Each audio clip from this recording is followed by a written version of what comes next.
Sinadya ng dalaga ang isang madugong tala, para bayaran ang mga empleyado, nang ibigay ito sa toll collector kusa niyang ibinuka ang kanyang kamay. Pagkatapos ay gamitin ang iyong mga mata upang humingi ng tulong sa ibang tao. Dahil sa pagkilos na ito, napagtanto ng toll collector ang panganib.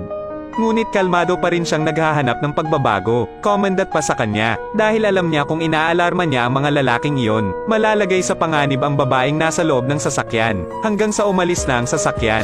Mabilis na tumawag ng pulis ang toll collector. Pagkatapos ay huminto muli ang grupo ng mga tulisan sa istasyon ng gasolina. Punan ng tangke ng 73 na gasolina. Sige. Habang nagpapagasolina, natuklasan ng batang lalaki na ang batang babae sa likurang upuan ay labis na natakot. Dahil para suriin, mabilis siyang naglakad para aktibong simulan ang pag-uusap. Puso na daw ang mga gulong. Pwede kang pumunta sa gilid para magpalit ng gulong. Sa hindi inaasahang pagkakataon, determinadong tumanggi ang kabilang partido. Unahin ang kaligtasan, hindi ba? Oo. Ang sagot ng dalaga ay agad na ikinabahala ng bandido, na lalong nagpasigurado sa bata sa kanyang hula. Kaya sa checkout, binanggit niya ang mga personal na dahilan para hindi maningil ng bayad. Dapat sabihin sa thug na pumunta sa pay window. Akala ko lalabas na yung ibang tao sa kotse. Ngunit sa hindi inaasahang pagkakataon ay napakataas ng kanyang pagbabantay. Nagmaneho siya sa tabi ng toll window. Sadyang umiwas sa ilalim mismo ng haligi. Iwasan ang view ng camera. Hanggang sa dumating ang mga pulis. Matagal nang nawala ang mga tulisan. Kaya agad nilang hinaranggan ang malapit na highway. Pero hindi ko akalain na gagamit ng maliit na kalsada ang mga tulisang iyon. Pumunta sa isang nayon. Sa oras na ito, sinabi ni Van Fong sa kanyang junior na bantayan ang babae. Gusto niyang pumunta sa bangko para tingnan kung natanggap na niya ang ransom o hindi. Pero maghintay ka hanggang sa pag-alis niya. Napatingin ang junior kay Hailam na mahimbing na natutulog.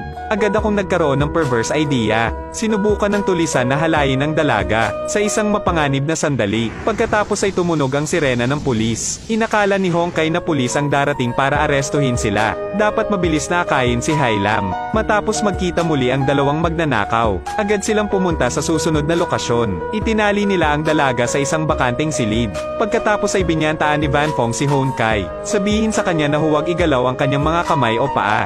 Sinabi rin pagkatapos ng transaksyon.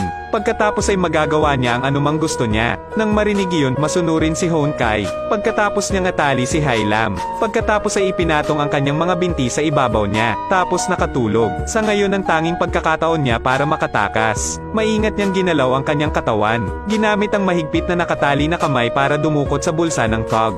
Sa sandaling ito, sobrang tensyonado siya na hindi siya makahinga. Kung nagising lang siya, tapos siguradong papatayin siya, buti na lang nakuha niya ang phone niya. Mabilis siyang nagpadala ng text message sa nobyo. Sabihin sa kanya ang kanyang kasalukuyang lokasyon. Nang makatanggap ng text message ang boyfriend ko ay sumugod siya. Hindi rin siya umimik at hinintay na iligtas siya ng kanyang nobyo.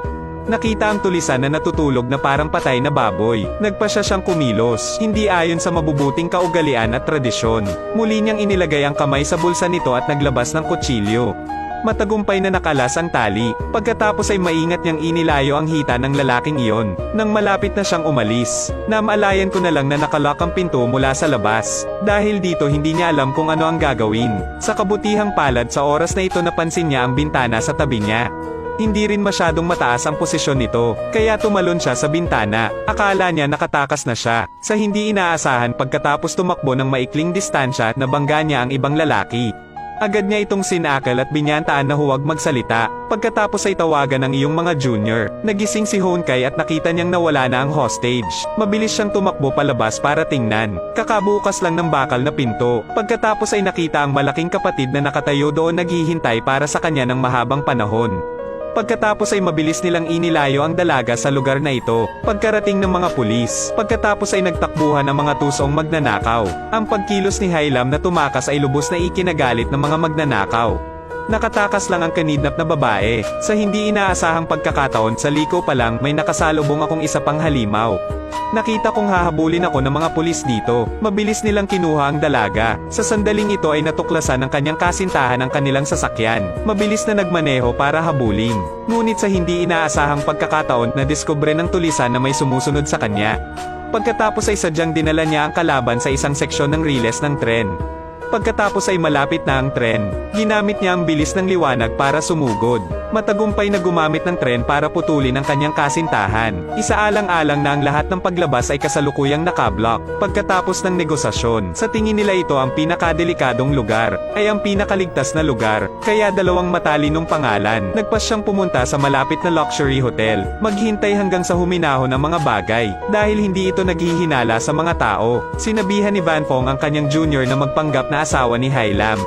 Sa sandaling ito, isang kutsilyo ang inilagay malapit sa kanyang likod. Ginawa siyang huwag maglakas loob na lumaban. Bigyan mo ako ng isang karaniwang silid. Kailangan mo lang ng isang karaniwang silid, tama? Tama, iyan ay ang aking nakababatang kapatid na lalaki at hipag.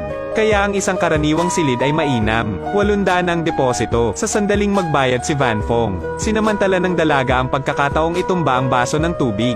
Gusto kong pansinin ako ng mga empleyado. Paumanhin, pasensya na naging pabaya ako. Paumanhin, magkano ang babayaran ko? Okay lang, hindi kailangan ng kabayaran. Talagang napagtanto ng empleyado na may mali. Matapos makita ang grupo ng mga tao na papasok sa elevator, mabilis siyang tumawag ng pulis. Ngunit ang mga kamakailang aksyon ng Hai Lam, nagalit ang mga magnanakaw, nang akmang hampasin niya. Pagkatapos ay pinigilan ni Van Fong. Sa kasalukuyan siya ay isang puno ng pera. Maghintay hanggang makuha mo ang pera pagkatapos ay magpatuloy sa pagkalkula. Pagkatapos ay gusto niyang lumabas upang suriin ang sitwasyon. Pero umalis na lang siya. Agad na tinapon ng junior ang bilin ng kuya. Ang kanyang isip ay puno ng mga pag-iisip na hindi sayangin ang langit. Sa pagkakataong ito kailangan nating gamitin ng husto ang mga bihag. Sakto nang mabangga na ang dalaga. Sa kabutihang palad ang aking kasintahan ay tumakbo sa hotel sa oras. Nang tulungan siya ng mga tauhan ay agad siyang pumasok sa silid. Matagumpay na nailigtas si Hai Lam mula sa dalawang tulisan. Hindi nagtagal, inaresto siya ng mga pulis. Dito nagtatapos ang pelikula.